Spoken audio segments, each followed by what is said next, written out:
Oh gosh. Oh well the Okay. Welcome to Great Goodness. And you are getting it right in the middle of Karen showing this card. Put that card back up, Karen. oh okay. Well should we just introduce Denise Yes. quickly Just and real quick. I forgot to record because we're streaming live on Facebook and I just was ready to go. So I'm here with my partner, Karen Stewart, hello. and our wonderful guest, Denise Membreno. And make sure to like and comment and subscribe and be patient with me and these things I This do. is this So is so how we roll. I It's know like it who doesn't I've knows? even done that bother so many me. times. It doesn't even bother me anymore. Like I'm just like, yeah, I did that. It's just Okay. complete Yeah. randomness. Yeah. So, but put that card back up. Okay, well I do want to credit that. So what we're Oh getting ready yeah. to do again is, well, we're not going to pull a card again because I still have it in my hand from just Yeah. before we started recording. But so we are using this deck, the Dream Song Oracle deck, created by Angie Sullins. Well, she wrote the deck, artwork by Marta Orlowska, published by US Games. Yes. So that's the deck that we are pulling, that we have pulled this lovely card, which looks like all the cards in the deck look like this on the back. And this card is number 39, Welcome Presents. And the first thing I thought about when I saw this and was that to me, our guest today, this reminds me of our guest and all of the things like because I feel like you have so many ideas and so many creations and you wear so many hats. And so when I saw this, it made me think really specifically of you, Denise. Like, I don't know. It, it, we might talk about this later, but it made me think about all the funerals that I streamed during the pandemic. That's what it made Wow. Oh, me. I was thinking about the presence of those people, and right. people I've Oh, lost. And I yes. was going to ask, what does it mean to you, Karen? I mean, if you're interpreting it. Well, I think we're all interpreting it. I mean, just to me, I'm just drawn by the main character, right? By how pensive and at peace she is with whatever is in her head or in her heart. Um, and I feel like she is comforted by the presence Hmm. of the presences that she's feeling, which seem to be people that she knows or has known. And they all look, I have to take a peek this way real quickly. See, they're all her. Yeah, I was thinking they were all They're her. they're all, I'm They going to look like move it up a her. Ah, little closer so y'all can see it with a little more detail. okay. Yes, it looks like perhaps all different versions of Right. So that's herself. why I And can see why you thought that, Angela. Yeah. But I yeah, love your interpretation. And yeah. and I also it works and I feel like when we remember people we've lost and sometimes we don't even have to have known them long and their impact is enormous and sometimes Mhm. we can not even have known the person who was lost. We can know the people who lost that person or experience their grief. And and I feel like there are versions of us in those relationships. There's versions Mm, of there's parts of us that come out when we witness others' grief, when we have our own grief, who we are in relationships with different people. And I don't mean that we're false at any time in any way. I just mean that we're multifaceted. Mhm. And so I can really see what you were seeing, and I thought that was very moving, actually. So I was glad you shared that. yeah, and I think presence is, I love the word presence. I Yeah. think it is about the feeling. Yeah. I mean, of course, it can be physical also. Like you can be, of course, you can be physically present, but I think a lot. This card is making me feel about the presence of the Of energies, the right? energy. That Yes. yes, Yes, And absolutely. that is and a it's powerful word because I had this hairdresser once. She was very spiritual. She had died of breast cancer. And she told me once she was doing my hair and the phone was ringing. I said, "Do you need to get that?" And she said, "No, I don't." She's the only one working that her salon. She said, when I'm cutting somebody's hair, I'm cutting somebody's hair. I Mm. gift them with my presence, my total Mm. presence. And that Oh, always has stuck with me because we rarely give our total presence Hmm. at any particular time. We're so right. distracted with everything that goes on around us and all the different things we do that um, it's kind of a lost art. So when someone is totally present with you, it is truly a gift, just like she said. Yeah. She said, "I'm gifting you with my presence." And I thought, my first thought was, well, how conceited, but no, she wasn't being Oh, No. conceited. yeah. Yeah. She was, she was really gifting me with a moment of making me her entire focus, Yeah. which Yeah. when I look back on it, and I look back on it often, was truly was a gift. Hmm. So Yes. Yeah. that's Oh, I love that. Yes, I love thinking about presents like that. Oh, Hmm. thank you for sharing that. Yeah. yeah. I'm bursting with questions and I'm going to start asking them, so you best read or buy No, because I'm I going to know you stop like to do you. it first. Yeah. I'm going to stop you from asking because I want to read or Yep, buy it. I know. Yeah, yeah. Yeah. Okay. Can we get to do that now? You Okay. better. So, Yeah. all right, here's y'all's introduction to Denise. So, here we go. I'm so excited. Denise Membreno is a former television sports reporter and morning show anchor. Growing up in Arlington, Virginia, you would find her on the soccer field or basketball court playing with the boys. Being active has always been a part of her life. She has run 3 marathons and has set a goal to run her fourth, the Blue Ridge Marathon, also known as America's toughest road marathon. She left television to start New Moon Creative Media LLC and has won awards for her historical documentaries. In addition to commercials, corporate videos, and documentaries, she produces a lifestyle talk show, Sisterhood of the Second Act, and the live streamed music show, Roots to Rock. You may also hear her on the radio on WVTF Radio IQ, WFIR, and Fox Radio Roanoke. She enjoys hiking with her daughter, organic gardening, watching BBC dramas, and recently she finished master gardener training. Mhm. Yeah. Denise, thank you so much for being here. Well, thank you both Yes. for having me. I'm so excited. I want to hear about everything. But I Right? thought maybe we should start with that transition from TV to New Moon. Like when did that I mean, I know a little bit, but when did that happen and why? What was that? It happened a long time ago, back in 2001, it started. But it actually took me, I had short story long, I had always wanted to be a sports reporter. Oh, And I started working towards that goal when I was 14. I finally got it when I was 30 something. Mm. And I can't remember how old I was. And I worked that job for 3 years. And then the station went through layoffs and I got laid off. And when I sat down at my kitchen table and I thought um, about applying to other stations, it all of a sudden it dawned on me that I didn't want to do it anymore. Mm. And I had spent 20 years working towards it, but I knew I didn't want to do that daily deadline. And mm, I became a teenager or a 20 something again because I had no clue Mm. as to what I was going to do. And it took me 2 years to figure out, like, someone asked me to, Cox Communications asked me to produce a documentary.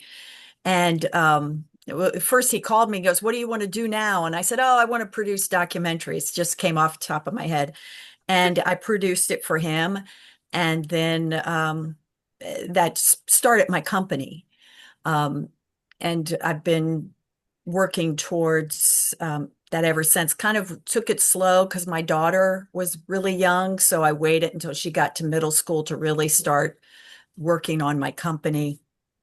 And I was grateful that I had that time to, to focus on her. But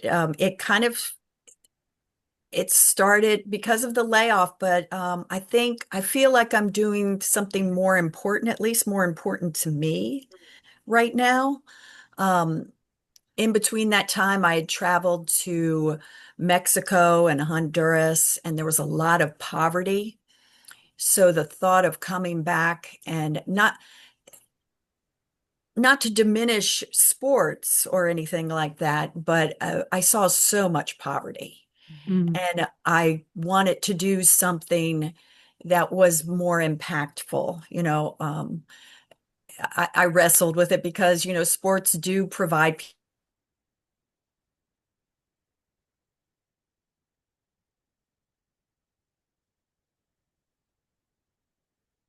Hang on. I cannot hear Denise all of a sudden. Did You are something? just fine. Oh, it just came back on. Okay. Stop moving. So that's how that was my transition. It was just a lot of soul searching and trying to figure out what the path was going to be. I've never taken a paved road, Hmm. and I've always assumed that that's because I like to make things difficult, because I generally do that. Um, but I don't know. I've never taken a paved road. Okay. Now, so you were doing you had launched New Moon Creative. Has it always been New Moon Creative? Okay. And Yes. and in 2020, when COVID came, is that when you started filming funerals or Um, we we had started live streaming before that. okay. We launched Roots to Rock in 2018, Okay. and did a really good job. It's a multi-camera live stream, so when you're watching the music show, you'll see multiple cameras Oh, nice. held by live people, which a lot of the live stream music shows have robotic cameras. Um, Oh, cool. so we had done that. And then a friend of mine had asked me to stream late 2019, stream a funeral for a man from the Philippines who had lived in Roanoke, died here, and all of his family was in the Philippines. Oh, And we did a multi-camera live stream for his funeral. And I took it to a local, one of the big funeral homes in the area, and I told them, I said, well, if you ever need this, um, here's what we can do, because that live stream, I remember telling my daughter we were going to stream this man's funeral, and she said, "Ooh, gross." But what my friend told me after the fact is what made me approach the funeral home. And I'm so glad that I did, is that his family, while we streamed his funeral at 11 a.m. here, around 11 p.m. in the Philippines, his family had gathered at one house because oh, they didn't have good internet, and they put up a sheet in the yard, and they broadcast it, and they all got together and got to say goodbye to their loved one because we were oh, streaming it. And that was really amazing to me. It gives me goosebumps now just to think about, yeah. Yeah. because if you've ever lost someone, having people come to their funeral is such a healing thing. Like when I miss my mom and dad, I think about all the people who came to their funerals.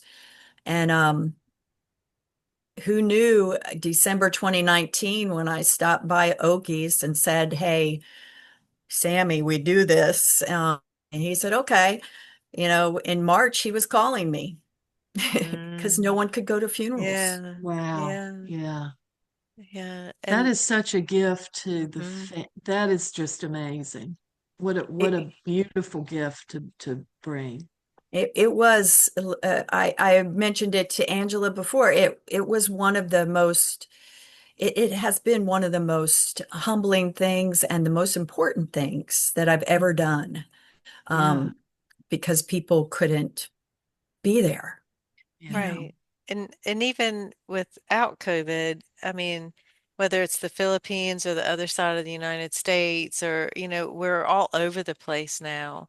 And so to provide people that opportunity to experience that really important ritual that they may yeah, not get to, it is really valuable. I didn't I felt like I skipped over though your documentaries and and I don't want to because I feel like they're very important as well. And I wanted to see if so is that something you're still actively doing? Like, and what is that process? Oh, we haven't done one in a while, but we would love to. It was a series asked for by Cox Communications, and this was a while back. It was one of the first things we did. Um, After that first documentary, they decided to produce multiple. So we they wanted it's Roanoke, Virginia based. They wanted documentaries of local landmarks. And oh, we, I said, having been here a while, I offered up some topics we did, and we have them online on our YouTube channel, Okay. or on our network website, where we did the Gainsborough neighborhood, we did the Roanoke Star, which was one of our favorites. We did the farmers market and tried to focus on not just the actual physical landmark, but what the people were behind it. And yes, it yeah, was a lot of time spent in. We have a really nice library here, the Virginia Room. A lot of time spent there. Um, a lot of time spent talking to older Roanoke people. We did one of the last interviews with the three brothers who built the Roanoke Star, Oh, wow. and oh wow, so, I mean, that was nice.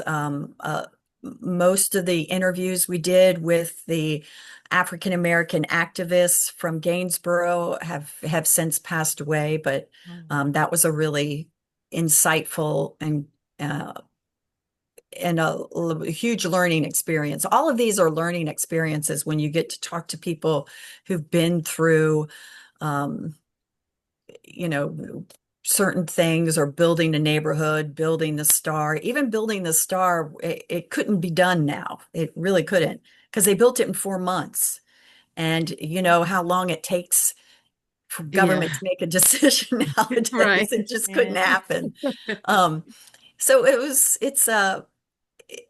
it's something that I really love to do because you just learn so much, and you also appreciate what other people have gone through Mhm. to make something what it is. We did something on Jefferson Center, Mm. and um, I don't know. It was very fun. What is that network website and what is your YouTube channel? Um, newmoonnetwork.com, Okay. and that holds that would be like in our archive section, and then it holds Sisterhood of the Second Mm. Act, and some other content that we've produced. And at New Moon Network, I think, for YouTube, and at Roots to Rock for the Okay. music show. Okay. And so I mean, all right. So when you when you're It's so doing much. these, I know. I'm like, oh, we gotta talk fast. I need to know everything. So when you are doing these projects, what is your role? For the documentaries, for the most part, I researched, wrote, and sometimes we had a different narrator. Sometimes it would be me. Um, And then I'm really blessed to work with some very creative videographers. And it's hard to be a one-man band. You can't do it for projects like that. Um, Jason Lisk did most of those documentaries, and he's an amazing shooter and editor. He sees the project in his head before it actually is put together, which Yeah. is amazing. Yeah. I mean, he has a real gift. Hmm. Yeah. So it takes a lot of teamwork. Now, when you're doing a project like that, like if it's like Cox Communications probably funded that one, but then Mhm. otherwise, do you look for grants or do you look for corporate partnerships or how does that work to fund projects like that? Um, for Cox did fund the documentaries. That was a lot of fun. That was pre Yeah. 2008. I don't know how much that happens anymore. Um, and for things like Sisterhood and Roots to Rock, we looked for corporate sponsors. Hmm. Mhm. Um, it's hard for a for-profit business to find grant money. Hmm. You have to find a nonprofit partner. And Yeah. that's kind of what we're looking for the music show because we haven't done one in a while. But the pandemic kind of put a pin in. We did it for a little bit during the pandemic, but then after that, the money ran out, and Yeah. after Mm. the pandemic, people just kind of contracted a little bit. So Hmm. we're Mhm. hoping to get that on the road, but I need to find a, a nonprofit partner for that. Yeah. Um, okay. Karen and I really want to know about Sisterhood of the Second Act. Now, how did this get started? What is it? What is it about? Who is it Yeah. for? The Sisterhood of the Second Act is a really funny project because I had entered the Gauntlet business competition for the second time. We did really well the first time. I learned a lot. Few years had passed, and I decided I needed to learn more, so I uh, joined the competition again. And they gave me this wonderful mentor, Dr. David Points, who owns Fox Radio Roanoke. And so, as Dr. Points was mentoring me, he said, I think you should do this show. It's actually his idea. He Oh. said, I think you should do a show for women. And I said, okay. Um, I thought about it and I thought, well, nobody's doing it. So I said, I'll do a radio show for women. I said, if we can videotape it and I'll stream the video too. And he's like, sure. So we came up with a name. The first host of the show, Kathy Heberly, and I were talking, and we came up with Sisterhood of the Second Act. Decided it would be for women our age, 45 and older. And we would only interview women, and we don't do politics. Um, I think enough people talk about politics, so we only focus on I shouldn't say only, we focus on everything, but so we talk about health, caregiving, um, finances, women who have changed jobs or retired and are doing something totally different, really cool. Um, and after the first season, I admit it, I started, it wasn't really a passion. But we talked to so many really cool women, Hmm. um, amazing, doing really amazing things that every time we spoke to one of these women, it was it was exciting and Yeah. uplifting. Yeah. And by the second season, I was hooked. I was like, oh, Hmm. okay, it became my passion. Um, and then Kathy has gone, and so I'm hosting it. And which is something that's I've done my whole career, but now I get to talk to the face to face with these women. So Yeah. that's been really nice. And there's no shortage of them, Right. you Isn't that know. amazing? Right. Yeah. Yeah. Yeah. So I feel like we can relate to that with this show because I every time we do one of these, I leave so full, you know. I Yeah. leave different, I leave changed from being in someone's presence. So Hmm. um I did hear you say something and I kind of wondered about it. I heard you say you're talking about the documentaries and you're talking about, learning from people who have been through things. And you also talked about not maybe taking the easiest road yourself in things. And so I don't know what my question is, but what I feel like I heard was that it gives you what you need to continue on. Now, you are also a marathon runner, which means you are someone who likes to be challenged and who likes to reach that place where you have to push yourself to go on. And so you have the ability to do that and the desire, the willingness to do that. But I wondered, is that Some is people that would part say of, craziness to do well, that. I was an endurance runner for a long time. So I'm like I'm with you. I'm with you on these pursuits. But and so that's why I wouldn't call you crazy. I call you my kin. But so I wondered if doing this work in a for-profit business creating is actually it is really personal for you. It is personal for me. Fortunately or unfortunately, I'm not driven by money, Mhm. which is a difficult place to be when you own a business. Mhm. I had one man tell me, he said, "Well, you're a journalist, and that's the antithesis of a business person." And Oh. I thought, yeah, he's probably right because there have been things that I've turned down because I just couldn't put myself into them. Mhm. Hmm. Um, Yeah. or I didn't feel that the person who would be paying me was doing something ethical. Um, so it's put me, and I would say it's even put my family in a difficult position because I am driven, I guess, by my heart and by Mhm. passion. And it's funny because when I was in college, I had these two, they weren't actually professors, two instructors who had actually worked in journalism.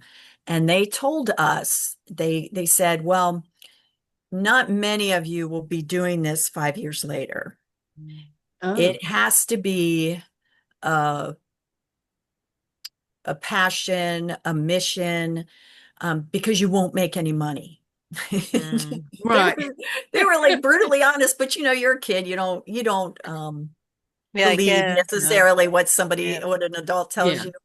And or and they said unless you make it to New York or wherever, you really won't make any money. And they're pretty much right. Yeah. You really don't make much money when Yeah. you're a journalist. Um, but and uh it has to be a mission, but it's been, I guess, disappointing the last 8 years to see the degradation, I guess, of the profession, um, Mm. with so many polar sides. You Mm. really have to look hard Yeah. to find nonpartisan Yeah. media. And that's one reason when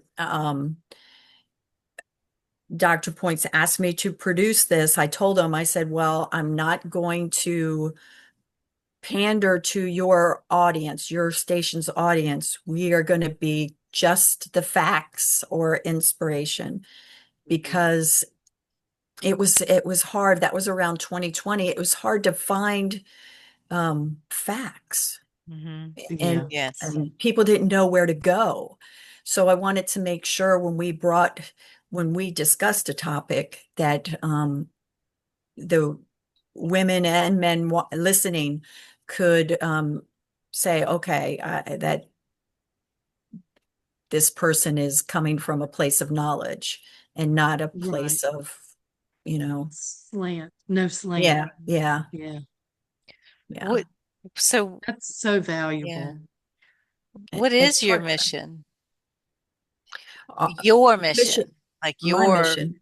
yeah, why are you, what the, like the core? I w- I guess I'm hoping to create positive change through either inspiration or information. Mhm. Mm. Um, and that's one reason that I started the Master Gardener training, is something I enjoy doing, but also, I want to do a gardening show. And I thought, well, what a better, it's a volunteer Mhm. organization. Right. Um, but if you're going to take the Master Gardener class, be prepared. It's a college, it's a lot of brain power Yeah. that you have to apply, which I was really surprised. Um, and it had been a long time that I had to read something to actually remember and be tested on it. But you meet great people, and you never know everything. So that appeals to me, not knowing everything, and there's always something new to learn. Um, and um, I just hope that when we go out and educate, either with the videos or as a volunteer, that we're protecting the people and protecting the environment.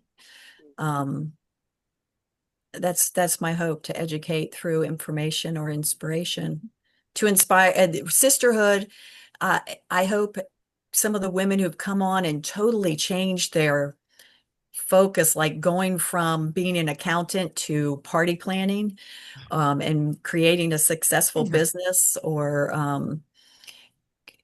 doing mystery nights. Those are all women who've been on and totally changed their careers, done something they had a passion about. And so we hope that women realize that they can still be seen after 50, Hmm. and that Yeah.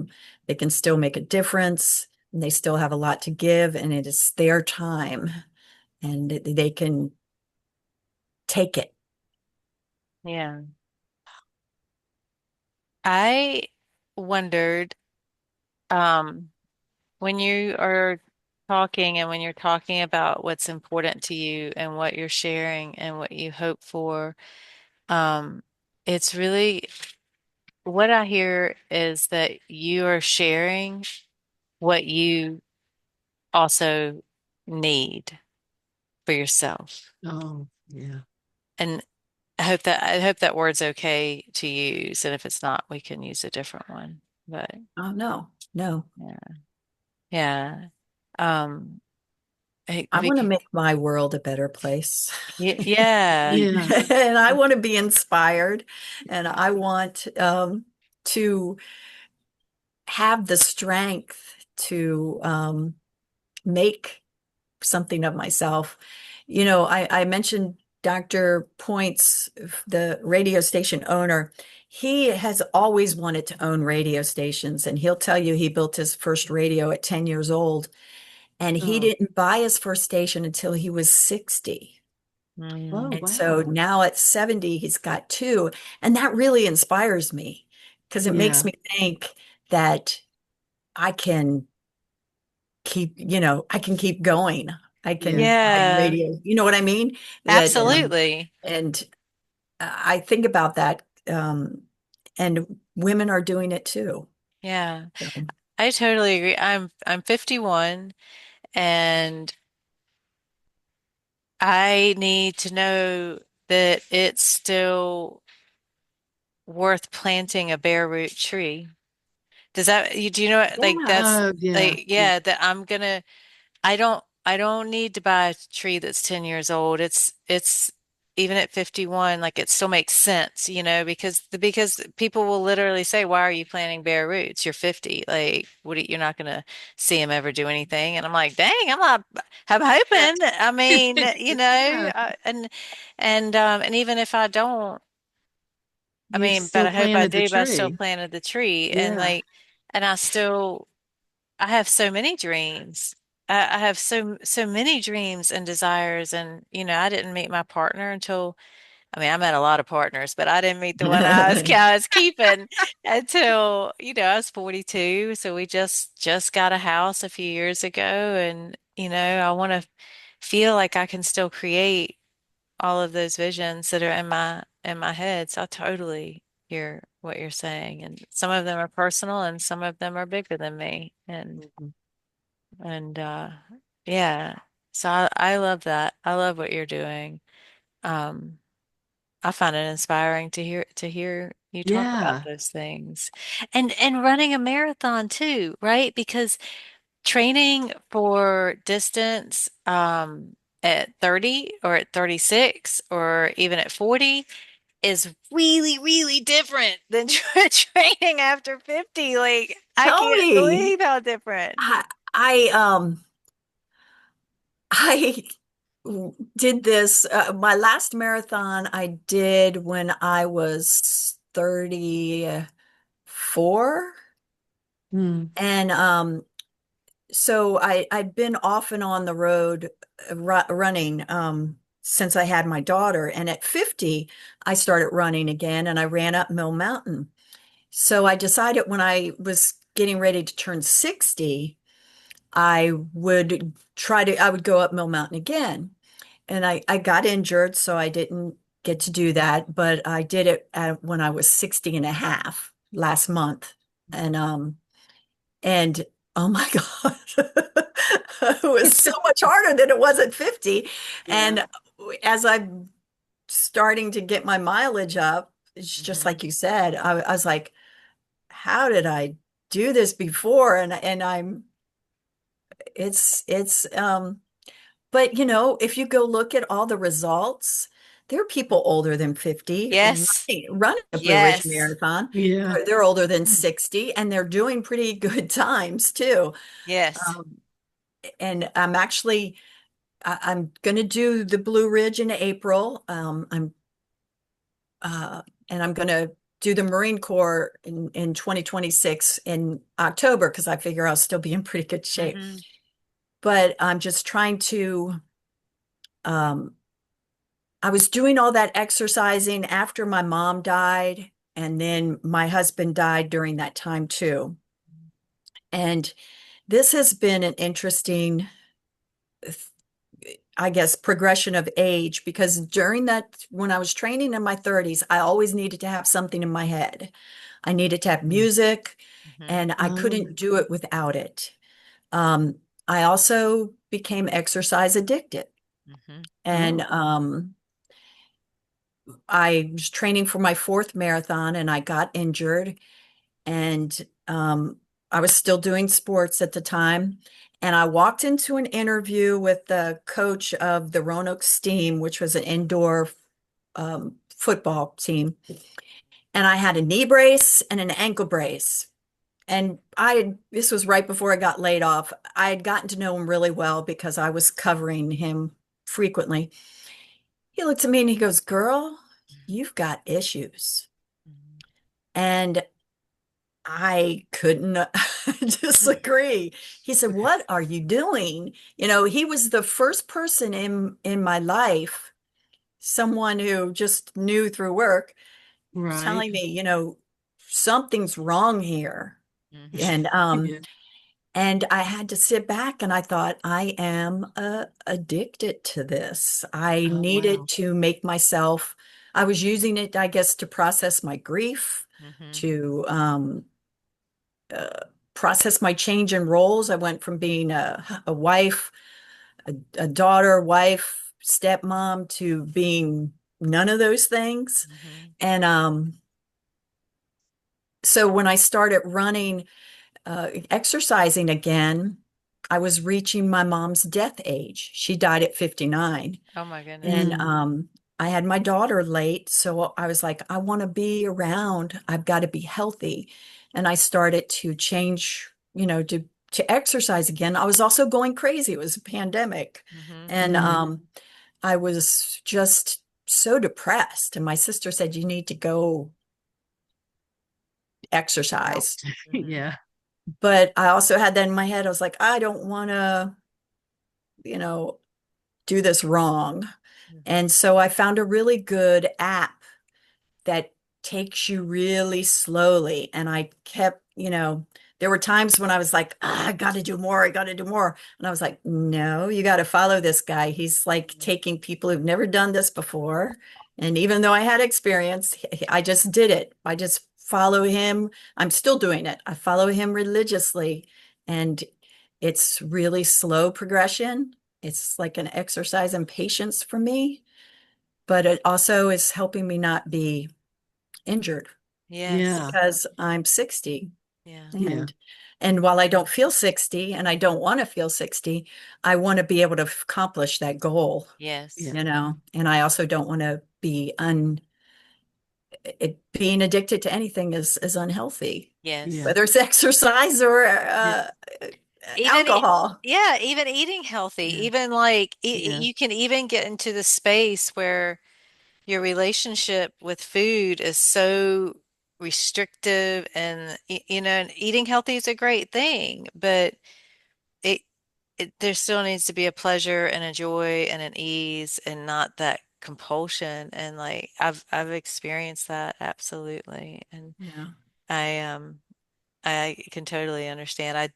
Last July when I started running again, I couldn't even do 3 miles, and I used to be able to do 50 without any special training because I'd been running so hard so long. But I was addicted.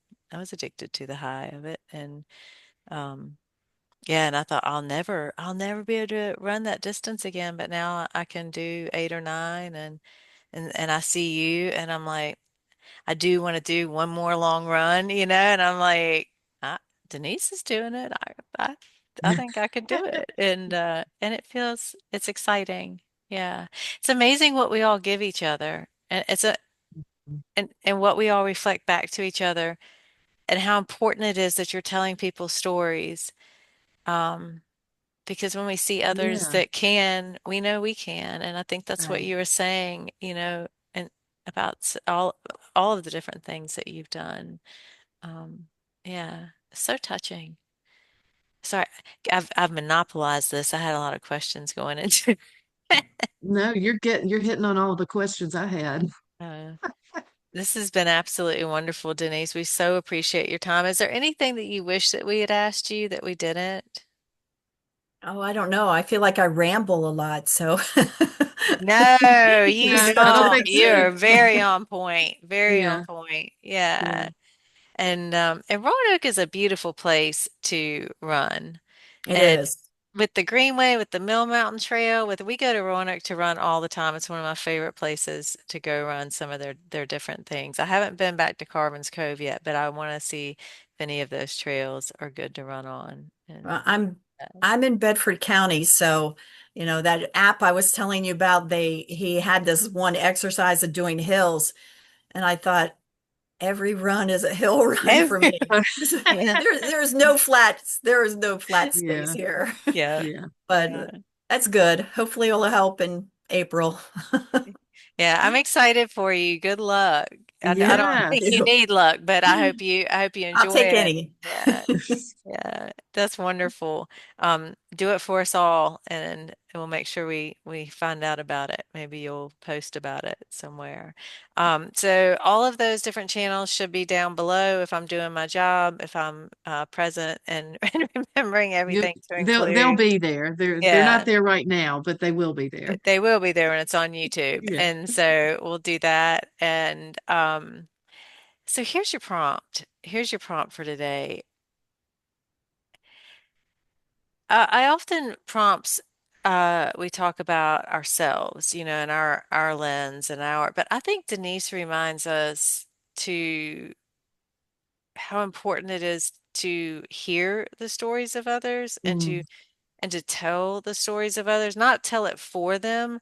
Maybe share the story is better because Mhm. we want to give, we want to encourage others to have their own voice and to hear that story. And so I'm kind of cultivating this prompt in my head right now. But and I want to be careful with the way I word it. But I think one thing I'm thinking about, and I think we do that, Karen, with great goodness, is we invite others to hear their story.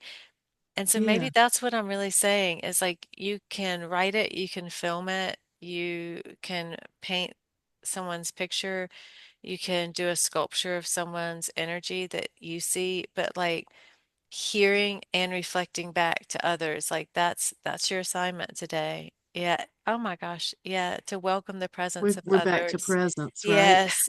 It always Yes. comes full Oh my circle. gosh, it just gives me chills. So that's the prompt for today is to welcome the presence for others in whatever mediums that you work through, um, to share that or to just experience the mediums that they're working through, but to welcome that presence and see what it's reflecting back to you and what it's inspiring you to do. I think that's amazing.